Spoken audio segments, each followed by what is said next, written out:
I mentioned about deja vu on Friday night, Dennis, because of the similarities in the scoring pattern of the Wigan game, but it's also me talking to you again now about another game where you've played well in large parts, but you don't get the spoils. No, I think you look at the inexperience in our group as well. It's just get a little bit giddy at times, and I think we started second half pretty good. It's only really been Wigan in that second half stint, and we just fell away a touch again. It was a couple of things, and we didn't start that badly. When I thought after the game that our second half was poor. Our second half start was poor, but we actually, the first set, we get rolled a little bit coming out the sheds, but we force ourselves. We get a goal line drop out next. We get a repeat set. Graf drops the ball, so we're not miles off. We've just got a couple of real simple errors in us that are easily fixable, but against a side like Wigan who want some field position, who need to get themselves back into that game and have got a bit of energy about them after whatever was said at half time, they'd come out and we knew what was coming. How you respond to it is a completely different thing. I think for 10 minutes we just end up being on the back foot again from a simple error with a loose carry off the back of a dropout when we should be building pressure ourselves. We end up back in our halves for a couple of sets, and they score a try off a scrum, which is pretty poor. Again, it's a poor defensive effort off the back of the scrum. But we end up in that position from a really bad read from the referee that gives us a repeat set on them dropping the ball and hitting somebody on the foot, and he starts the second count again. And those are the kind of calls that don't. I know it's nitpicking at things, but when you watch it, you see the game change a touch in certain points, and if that's not a reset at a set of 6, that's the last tackle we kick and we catch, and it's the next set looks a little bit different. But we spoke about we have to be on the metal every minute against a side like Wigan, and they're going to come out. They've got sides like people in their side, Williams and Burgess, O'Loughlin, Escar, offloaders, runners of the ball, people that can create things from nothing. So our focus and attention has to be at its best for 80 minutes, and we had a period of about 10 minutes where it wasn't. Before we get on to anything about the Huddersfield game, Dennis, I mean, any coach whose team's in the bottom 4 and has been losing some games, even narrowly like that, gets under pressure, doesn't he, from the fans? I read Red James' rules interview this week, which I thought was very candid. Just give us an insight into how that affects you. Do you have to rise above that? Do you have to think, I can't do anything about that, I've just got to get on with next week's preparation? Yeah, I don't control that. I control, and it's a standard. I control your controllables. I don't have anything I'd say, and I can't influence that apart from doing my job. I don't get involved in social media. I think it's poisonous. I don't get involved in reading papers, and again, I have to alienate myself and just put myself in a situation where the team, and look what's best for the team. I know where I am. I know what kind of job I'm doing and what kind of job the staff are doing here. The players are working really hard. I read somewhere that Wigan had 3 players missing on the weekend, and we had 9 players out of our first starting 17. And for whatever reason, you look at it, we've searched and these things don't just always come in patches of seasons, they come in periods of time. It's not about when it was in seasons, and at the moment we're just in that kind of rut with players that we've had 5 injuries this year that are broken bones and snapped ligaments. The collision injuries that happen in the sport. Last year it was some bizarre injuries with snapping lats and de-sheathing quads. It's like the most bizarre injuries I've ever heard of over the last 2 years. But in this period of time, this group stays strong. We're really solid in our, like I said, it's the hardest thing in the world when you're playing well and you're doing lots of good stuff but still on the wrong side of the scoreboard. I said, but I'm players from opposition teams, coaches from opposition, saying how tough a game it is when they play us, saying how hard our players work, how much effort's in them. We're lacking a little bit of quality in our team at the moment, and that's because those players that had that quality are injured. But what we have done, we've developed players that we can trust. We can trust Chapel-Howes, we can trust Johnson, we can trust Walker, Ed Chamberlain, Ryan Ince, Danny Craven, you can trust these players to play. At the moment, we're just on the wrong side of some decisions, and a couple of teams that are playing pretty well when they've played us.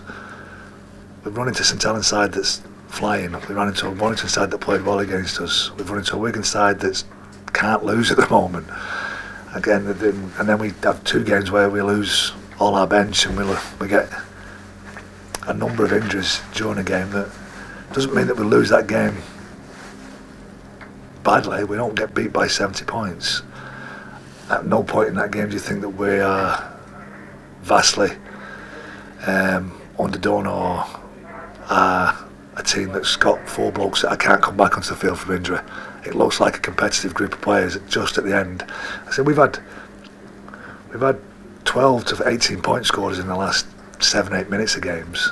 So our scoreline looks like it's been blown out, but that because we've actually given everything we can give to get ourselves to a point where we feel like we can win, and we just run out of energy. And that's a side that's got lots of effort in it, and you can see it 2 ways. You can see it as a side that's breaking up and feeling sorry for themselves, or you see it as a journey where we're under adversity, we know what we need to do, we're working hard, we can see the fact that the little things that we do week in, week out are going to make us better. And that's my job. My job is to keep that positivity within the group and keep them moving in the right direction. It's easy to fall over and roll to the side. When you fall over, you've got to fall forward, you've got to get back up, and you've got to keep moving. At the moment, we're stumbling around. We're searching for answers in recruitment, we're searching for answers in our coaching team, we're searching for answers within our medical team. But we are working pretty hard to get this team back on a winning track.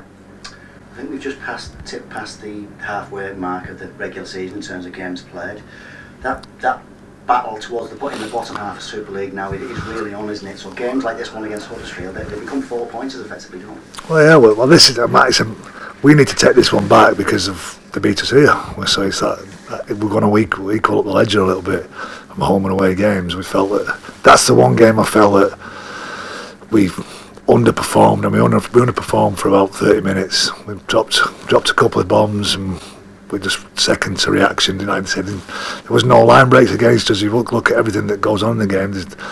We have more line breaks, we have more possession. We just can't catch a bomb. So that gives them a 12-point lead that we find really hard to claw back.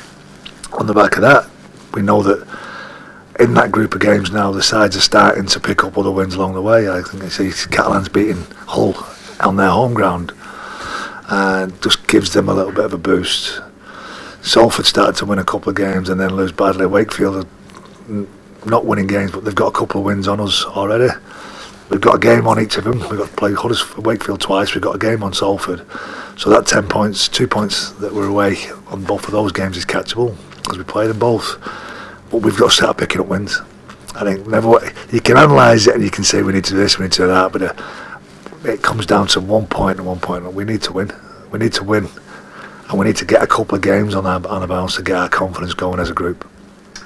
I'm sure Huddersfield are feeling something of the same thing. They've been a bit underperforming, I think they say, but some good players in that group who obviously haven't quite been hitting the strap. Some fantastic players.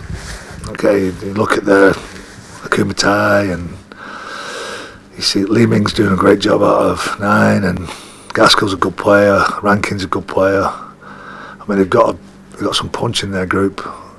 And they're a similar kind of situation when you look at the sides that are just lacking in confidence at the moment because of the way the league unfolds at times. And that breakaways occurred at a very similar time as it occurred last year. You get to this stage of the season, you can see those sides that are going to be fighting out for that 6, 7, 8, and you can see those sides that are finishing 1, 2, 3 and 4. I believe, I didn't know this till I walked in the room, and I think Sam told me, but they've appointed a new coach today. I don't know if Sam, is he here or is it just, I don't know, he's an Aussie anyway.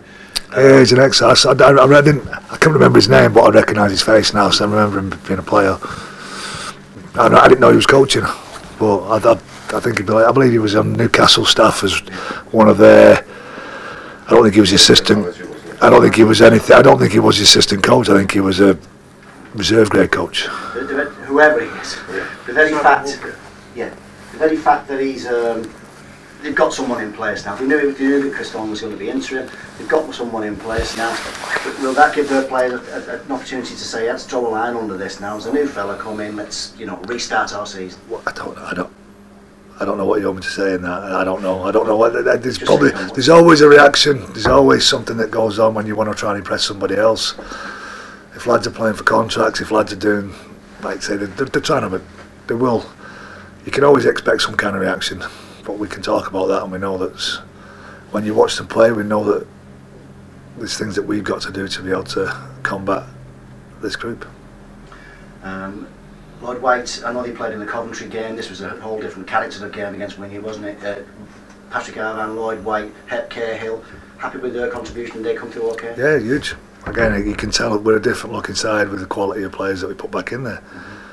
I think, like I say, Pat's going to get better over it as he plays. Like I said, getting the Coventry game under his belt. Now the physicality and the tension that was carried through the Wigan game, it'll be hard to match across the Super League again. So they've had that taste at the top end of it, of the physicality of what's coming. So both of them were better for that this week, and now we've got to use that as a springboard for their seasons. Like I say, both of them need to and want to play every single week. Any casualties from Friday, Dennis, as far as you know? No, we're just a bit. Again, it is what it is when you play Wigan. It's a very physical game, and like I say, Lloyd White actually said to me, he's missed this feeling of being sore, where he's actually not injured, but he's finding it hard to walk. I find it hard to lift his arms up. So it's like that kind of sore from that kind of physical game. So that we're a couple of days out. We was in yesterday with a training session. We'll train today, and then tomorrow will be our biggest day. So we'll get a couple of 2 or 3 really good days into the lads this week. None of the others who were still missing out on Friday, none of them likely to. Aaron Hermier is back in the mix, so he'll be up for selection as well this week, which is a real bonus. Charlie Runciman, I'm hopeful that today he'll train and be over his problem with his back, so he should be back in the mix again this week. So the one bloke we'll be able to look at will be Ed Chamberlain, because he came off with quite a bad concussion at half time. Couldn't remember anything, so it's like we just have to go through and make sure the protocol is in place for him to recover this week. So he's the only one that probably might be in a little bit of doubt. But other than that, now there's no.